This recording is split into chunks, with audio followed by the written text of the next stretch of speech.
Hello नमस्कार, मी प्रीती आणि प्रीतीज recipe Marathi या आपल्या चॅनलवर तुमचे खूप मनापासून मी स्वागत करते।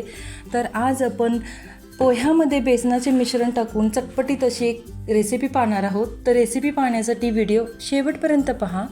यासाठी 1 कप मी पोहा घेतलेला आहे आणि 1 कप बेसन घेतलेलं आहे। हे पहा, तर 1 कप पोहे जे घेतले होते ते मी स्वच्छ करून घेतलेले आणि 2 ते 3 पाण्याने धुवून घेतलेले आहेत। पोहे स्वच्छ धुवून घेतलेले आहेत आणि नितळून घेतलेले आहेत। त्यानंतर 1 कप बेसन घेतलेले ना, ते पहा।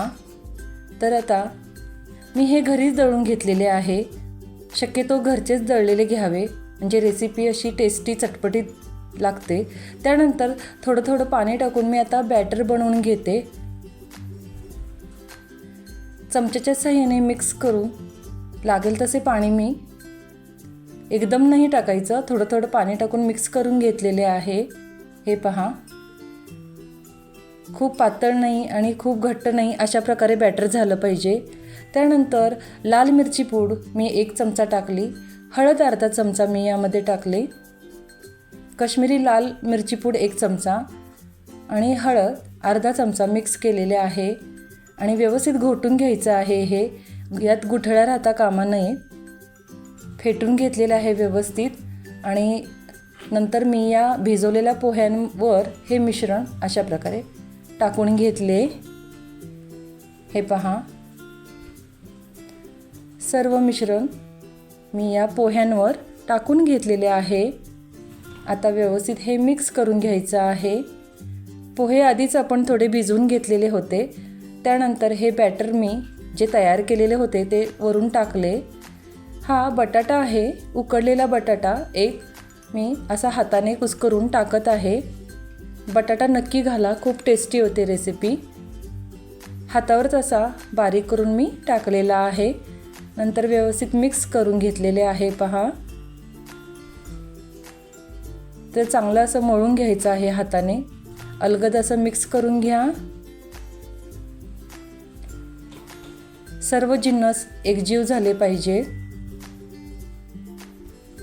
एक 2-3 मिनटं व्यवस्थित मी मिक्स करून घेतले। त्यानंतर तांदळाचे पीठ मिक्स केले, 2 मोठे चमचे तांदळाचे पीठ टाकावे आणि कोथिंबीर टाकलेली आहे। तांदळाच्या पिठामुळे कुरकुरीतपणा येतो। त्यानंतर 1 मध्यम आकाराचा कांदा टाकला आणि ओवा 1 चमचा हातावरच असा क्रश करून ओवा टाकलेला आहे। भाजलेल्या जिऱ्याची पूड आहे 1 चमचा, चवीनुसार मीठ टाकायचं आहे आणि आता सर्व हे मिक्स करून घ्यायचं आहे।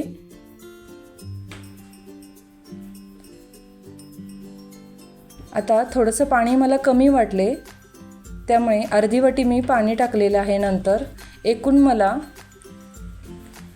मिश्रण झाल्यानंतर अर्धी वाटी पाणी लागलेले आहे आणि बॅटर बनवताना 1 कप पाणी लागले। हे पहा, आता गरम तेल मी टाकलेलं आहे, 1 मोठा चमचा गरम तेल टाकावे। त्यानंतर परत मिक्स करून घेते। यामध्ये कुठलाही सोडा मी घातलेला नाही आहे, तर गरम तेल टाकलेले आहे वरून। आता इकडे मी दुसऱ्या कढईमध्ये गॅस सुरू करून कढईमध्ये तेल तापवण्यास ठेवलेले आहे आणि आता या मिश्रणाचे छोटे छोटे गोळे या तेलामध्ये फ्राय करून घ्यायचे आहेत। तर तेल तापले का नाही आधी चेक करून बघूया। मिश्रणाचा एक छोटासा गोळा टाकून पाहिला, तो वर आला की समजावे तेल आपले व्यवस्थित असे तापलेले आहे।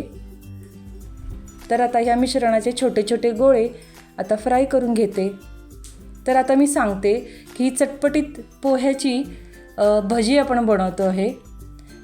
पोहा बेसन भजी आहे, अतिशय टेस्टी होते। हे पहा, आता मिश्रणाचे असे छोटे छोटे गोळे टाकून आपल्याला भजी व्यवस्थित मध्यम आचेवर तळून घ्यायची आहे। 2 बॅचमध्ये व्यवस्थित मी तळून घेतलेले आहेत भजी। या तांदळाच्या पिठामुळे कुरकुरीत लागतात भजी, तुम्ही नक्की घाला तांदळाचे पीठ।